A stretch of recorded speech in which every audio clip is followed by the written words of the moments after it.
ओम शांति। आज बाबा के 27 तारीख के महावाक्य हैं। बाबा ने कहा, मीठे बच्चे, तुम्हारा मुख अभी स्वर्ग की तरफ है। तुम नरक से किनारा कर स्वर्ग की तरफ जा रहे हो, इसीलिए बुद्धि का योग नरक से निकाल दो।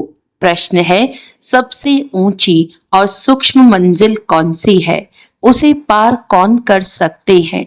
उत्तर है, तुम बच्चे स्वर्ग की तरफ मुंह करते माया तुम्हारा मुंह नरक की तरफ फेर देती है, अनेक तूफान लाती है।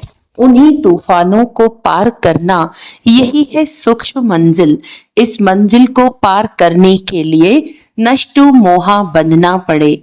निश्चय और हिम्मत के आधार पर इसे पार कर सकते हो। विकारियों के बीच में रहते निर्विकारी हंस बनना यही है मेहनत। गीत है, निर्बल से लड़ाई बलवान की। ओम शांति। बच्चे जो सेंसिबल है वह अर्थ तो अच्छी रीति समझते हैं।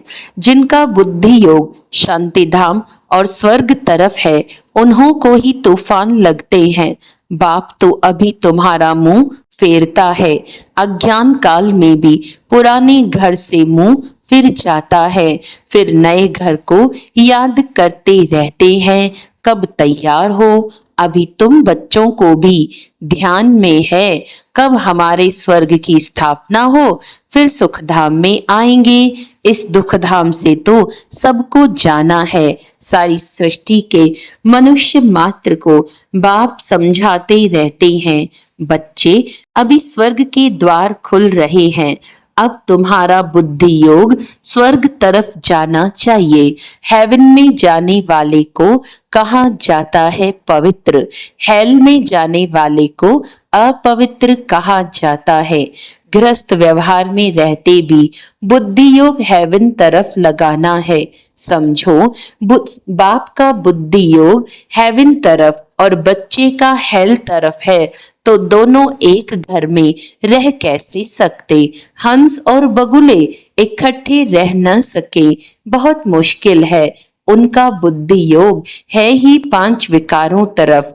वह हेल तरफ जाने वाला, वह हेवन तरफ जाने वाला, दोनों इकट्ठे रह न सके।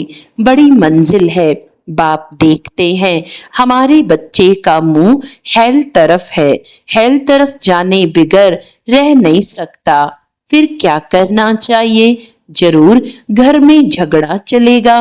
कहेंगे ये भी कोई ज्ञान है, बच्चा शादी न करे। गृहस्थ व्यवहार में रहते तो बहुत है ना। बच्चे का मुंह हेल तरफ है, वह चाहते हैं नरक में जाएं। बाप कहते नरक तरफ बुद्धि योग न रखो, परंतु बाप का भी कहना मानते नहीं। फिर क्या करना पड़े? इसमें बड़ी नष्टो मोहा स्थिति चाहिए। ये सारा ज्ञान आत्मा में है। बाप की आत्मा कहती है, इनको हमने क्रिएट किया है, मेरा कहना नहीं मानते हैं।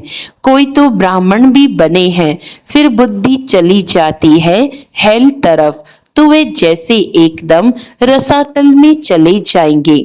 बच्चों को समझाया गया है, ये है ज्ञान सागर की दरबार। भक्ति मार्ग में इंद्र की दरबार भी गाई जाती है। पुखराज परी, नीलम परी, माणिक परी, बहुत ही नाम रखे हुए हैं, क्योंकि ज्ञान डांस करती हैं ना। किस्म किस्म की परियां हैं, वह भी पवित्र चाहिए। अगर कोई अपवित्र को ले आए तो दंड देना पड़ेगा। इसमें बहुत ही पावन चाहिए। यह मंजिल बहुत ऊंची है, इसीलिए झाड़ जल्दी जल्दी वृद्धि को नहीं पाता। बाप जो ज्ञान देते हैं उसे कोई जानते नहीं। शास्त्रों में भी यह ज्ञान नहीं है, इसीलिए थोड़ा निश्चय हुआ, फिर माया एक ही थप्पड़ से गिरा देती है। तूफान है ना, छोटा सा दीवा, उनको तो तूफान एक ही थपेड़ से गिरा देता है। दूसरों को विकार में गिरते देख खुद भी गिर पड़ते हैं। इसमें बड़ी बुद्धि चाहिए समझने की। गाया भी हुआ है, अबलाओं पर अत्याचार हुए, बाप समझाते हैं, बच्चे काम महाशत्रु है, इससे तो बहुत नफरत आनी चाहिए। बाबा बहुत नफरत दिलाते हैं अभी, आगे ये बात नहीं थी। हेल तो अभी है ना, द्रौपदी ने पुकारा है, ये अभी की ही बात है। कितना अच्छी रीति समझाया जाता है, फिर भी बुद्धि में बैठता नहीं। यह गोले का चित्र बहुत अच्छा है, गेटवे टू हेवन। इस गोले के चित्र से बहुत अच्छी रीति समझ सकेंगे। सीढ़ी से भी इतना नहीं जितना इनसे समझेंगे। दिन पर प्रतिदिन करेक्शन भी होती जाती है। बाप कहते हैं, आज तुमको बिल्कुल ही नया डायरेक्शन देता हूँ, पहले से थोड़े ही सब डायरेक्शन मिलते हैं। यह कैसी दुनिया है, इसमें कितना दुख है, कितना बच्चों में मोह रहता है। बच्चा मर जाता है तो एकदम दीवाने हो जाते, अथाह दुख है। ऐसे नहीं कि साहूकार हैं तो सुखी हैं, अनेक प्रकार की बीमारियां लगी रहती हैं, फिर हॉस्पिटल्स में पड़े रहते हैं, गरीब जनरल वार्ड में पड़े रहते हैं। साहूकार को अलग स्पेशल रूम मिल जाता है, परंतु दुख तो जैसा साहूकार को वैसा गरीब को होता है। सिर्फ उनको जगह अच्छी मिलती है, संभाल अच्छी होती है। अभी तुम बच्चे जानते हो, हमको बाप पढ़ा रहे हैं, बाप ने अनेक बार पढ़ाया है। अपनी दिल से पूछना चाहिए, हम पढ़ते हैं वे नहीं, कितने को पढ़ाते हैं। अगर पढ़ाएंगे नहीं तो क्या पद मिलेगा। रोज रात को अपना चार्ट देखो, आज किसको दुख तो नहीं दिया। श्रीमत कहती है, कोई को दुख ना दो और सबको रास्ता बताओ। जो हमारा भाती होगा उनको झट टच होगा। इसमें बर्तन चाहिए सोने का, जिसमें अमृत ठहरे। जैसे कहावत है ना, शेरनी के दूध के लिए सोने का बर्तन चाहिए, क्योंकि उसका दूध बहुत भारी ताकत वाला होता है। उनका बच्चों में मोह रहता है, कोई को देखा तो एकदम उछल पड़ेगी, समझेगी बच्चे को मार न डाले। यहाँ भी बहुत है जिनका पति बच्चों आदि में मोह रहता है। अभी तुम बच्चे जानते हो, स्वर्ग का गेट खुलता है। कृष्ण के चित्र में बड़ा क्लियर लिखा हुआ है, इस लड़ाई के बाद स्वर्ग के गेट्स खुलते हैं। यहाँ बहुत थोड़े मनुष्य होते हैं, बाकी सब मुक्ति धाम में चले जाते हैं। सजाएं बहुत खानी पड़ती है। जो भी पाप कर्म किए हैं, एक एक जन्म का साक्षात्कार कराते सजाएं खाते रहेंगे, फिर पाई पैसे का पद पा लेंगे। याद में न रहने के कारण विकर्म विनाश नहीं होते हैं। कई बच्चे हैं जो मुरली भी मिस कर लेते हैं। बहुत बच्चे इसमें लापरवाह रहते हैं, समझते हैं हमने नहीं पढ़ी तो क्या हुआ, हम तो पार हो गए हैं। मुरली की परवाह नहीं करते हैं। ऐसे देह अभिमानी बहुत है, वह अपना ही नुकसान करते हैं। बाबा जानते हैं, इसीलिए यहाँ जब आते हैं तो भी पूछता हूँ, बहुत मुरलियां नहीं पड़ी होंगी, पता नहीं उनमें कोई अच्छी पॉइंट्स हों। पॉइंट्स तो रोज निकलती है ना। ऐसे भी बहुत सेंटर्स पर आते हैं, परंतु धारणा कुछ नहीं, ज्ञान नहीं। श्रीमत पर नहीं चलेंगे तो पद थोड़े ही मिलेगा। सत बाप सत टीचर की गिलानी कराने से कभी ठौर पा न सके, परंतु सब तो राजाएं नहीं बनेंगे, प्रजा भी बनती है। नंबरवार मर्तबे होते हैं ना, सारा मदार याद पर है। जिस बाप से विश्व का राज्य मिलता है, उनको याद नहीं कर सकते। तकदीर में ही नहीं है तो फिर तदबीर भी क्या करेंगे। बाप तो कहते हैं, याद की यात्रा से ही पाप भस्म होंगे, तो पुरुषार्थ करना चाहिए ना। बाबा कोई ऐसे भी नहीं कहते कि खाना पीना नहीं खाओ, ये कोई हठ योग नहीं। चलते फिरते सब काम करते, जैसे आशिक माशूक को याद करते हैं, ऐसे याद में रहो। उन्हों का नाम रूप का प्यार होता है। ये लक्ष्मी नारायण विश्व के मालिक कैसे बने, किसको भी पता नहीं है। तुम तो कहते हो कल की बात है, यह राज्य करते थे। मनुष्य तो लाखों वर्ष कह देते हैं। माया ने मनुष्यों को बिल्कुल ही पत्थर बुद्धि बना दिया है। अभी तुम पत्थर बुद्धि से पारस बुद्धि बनते हो। पारसनाथ का मंदिर भी है, परंतु वे कौन है ये कोई नहीं जानते। मनुष्य बिल्कुल ही घोर अंधियारे में है। अब बाप कितनी अच्छी अच्छी बातें समझाते हैं, फिर हर एक की बुद्धि पर है। पढ़ाने वाला तो एक ही है, पढ़ने वाले ढेर होते जाएंगे। गली गली में तुम्हारा स्कूल हो जाएगा, गेटवे टू हेवन। मनुष्य एक भी नहीं जो समझे कि हम हेल में हैं। बाप समझाते हैं सब पुजारी हैं। पूज्य होते ही हैं सतयुग में, पुजारी होते हैं कलयुग में। मनुष्य फिर समझते भगवान ही पूज्य, भगवान ही पुजारी बनते हैं। आप ही भगवान हो, आप ही ये सब खेल करते हो। तुम भी भगवान, हम भी भगवान, कुछ भी समझते नहीं है। यह है ही रावण राज्य। तुम क्या थे, अब क्या बनते हो। बच्चों को बड़ा नशा रहना चाहिए।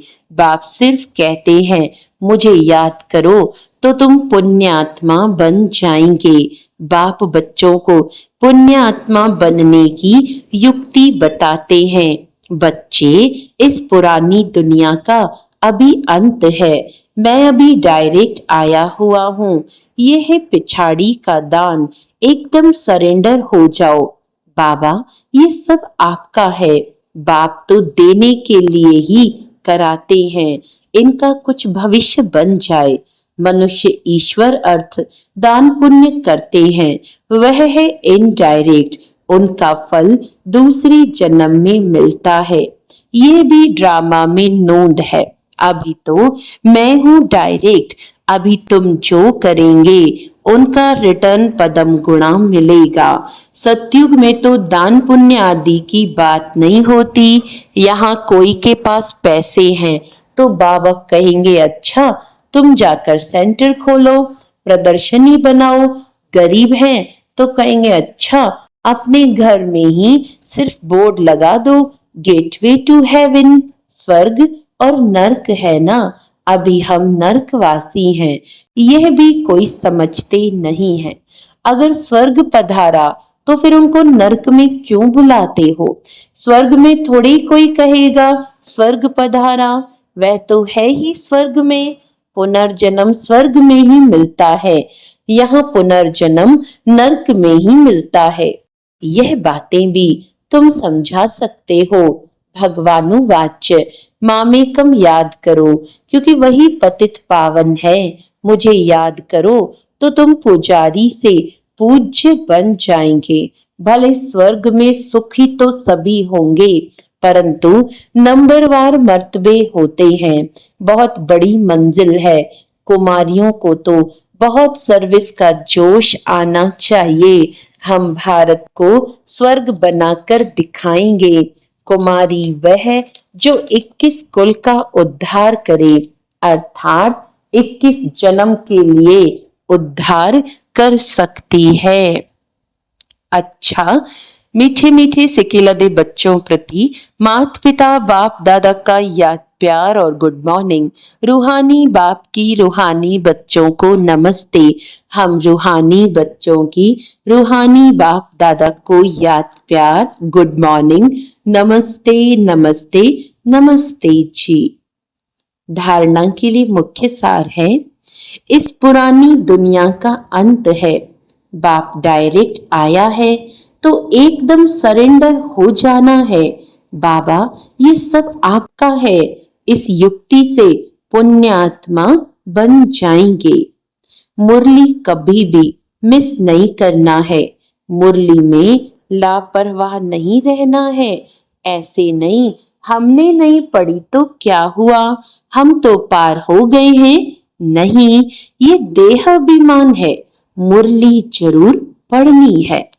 वरदान है, स्वयं को मोल्ड कर रियल गोल्ड बन, हर कार्य में सफल होने वाले स्व परिवर्तक भव। जो हर परिस्थिति में स्वयं को परिवर्तन कर स्व परिवर्तक बनते हैं, वे सदा सफल होते हैं। इसीलिए स्वयं को बदलने का लक्ष्य रखो। दूसरा बदले तो मैं बदलूं नहीं, दूसरा बदले या न बदले, मुझे बदलना है। हे अर्जुन, मुझे बनना है। सदा परिवर्तन करने में पहले मैं, जो इसमें पहले मैं करता वही पहला नंबर हो जाता, क्योंकि स्वयं को मोल्ड करने वाला ही रियल गोल्ड है, रियल गोल्ड की ही वैल्यू है। स्लोगन है, अपने श्रेष्ठ जीवन के प्रत्यक्ष प्रमाण द्वारा बाप को प्रत्यक्ष करो। अच्छा, आज का अव्यक्त इशारा है, बाप समान बनना है, व बाप के समीप जाना है तो अपवित्रता अर्थात काम महाशत्रु स्वप्न में भी वार न करे।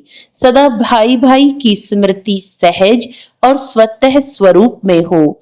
आत्मा के असली गुण स्वरूप और शक्ति स्वरूप स्थिति से नीचे नहीं आओ। अच्छा, ओम शांति।